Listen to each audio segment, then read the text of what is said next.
Duty पे थे ना, तो फिर यहाँ कैसे अचानक से? तुम मुझे देख के इतना घबरा क्यों रही हो? और परसों हमारी एनिवर्सरी है ना, तो छुट्टी लेके आ गया मैं। बेबी, ये कौन है?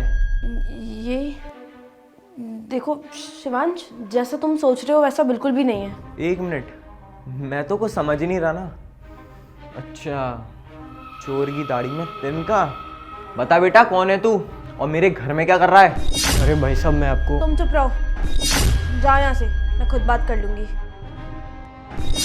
बताओ क्या बात करनी है? जैसा तुम सोच रहे हो ना, बिल्कुल वैसा ही है। परेशान हो गई हूँ मैं तुमसे। क्या किया तुमने मेरे लिए? ऊपर से जब भी तुमसे बात करने की कोशिश करती हूँ, हमेशा ये कह देती हो कि जब 2 मिनट है बात करने के लिए। अरे मैं क्या करूँ, किसके पास जाऊँ मैं? इतना बड़ा घर है, दीवारों से बातें करूँ क्या मैं? तुम मुझसे कभी फोन करके नहीं पूछते कि मैं कैसी हूँ, मैं ठीक हूँ भी या नहीं। पर नहीं, तुम्हें तो बस अपनी फौज की नौकरी से प्यार है, अपने देश से प्यार है। बट मेरा क्या? सोचा है कभी तुमने कि मुझे कैसा लगता होगा जब तुम मुझसे कभी भी नहीं पूछते कि मैं कैसी हूँ, मैं क्या कर रही हूँ? तुम्हें इतना ही प्यार है ना अपनी नौकरी से, तो जाओ जाके करो अपनी फौज की नौकरी। मुझे कितनी बार समझा रखा है, तू किसी के लिए कुछ भी बोल ले, लेकिन मेरी नौकरी के बारे में कुछ भी नहीं। तू चाहे जो मर्जी कर ले, लेकिन सबसे पहले मेरे लिए मेरी नौकरी है, फिर तू।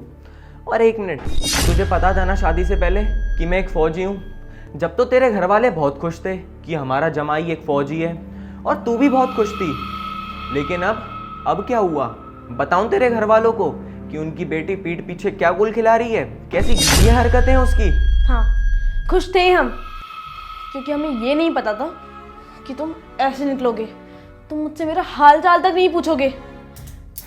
थक गई थी मैं तुम्हारे रोज रोज के बहाने से। अब और नहीं सुनना था मुझे तुम्हारा बहाना, इसलिए किया मैंने ये सब। और मैंने पहले बताया था ना कि मेरी सर्विस को कुछ साल ही रह गए हैं, लेकिन तुम्हें तो सब्र ही नहीं था। और एक बात बताओ, मैं ये सब कर किसके लिए रहा था?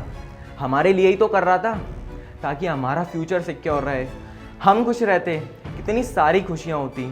लेकिन तुमने हमारी खुशियों के बारे में कुछ सोचा ही नहीं, तुमने सिर्फ अपना सोचा, अपना। तुमने आज जो हरकत करी है ना, अब तुम्हें मैं अपनी नज़रों के सामने सहन नहीं कर सकता। इससे पहले मैं कुछ बुरा करूं, निकल जाओ मेरी नज़रों के सामने से। हाँ, चली जाऊंगी मैं इस घर से, लेकिन उससे पहले मुझे इस प्रॉपर्टी का हिस्सा चाहिए, क्योंकि जितने हकदार तुम हो ना इसके, उतनी ही मैं भी हूँ।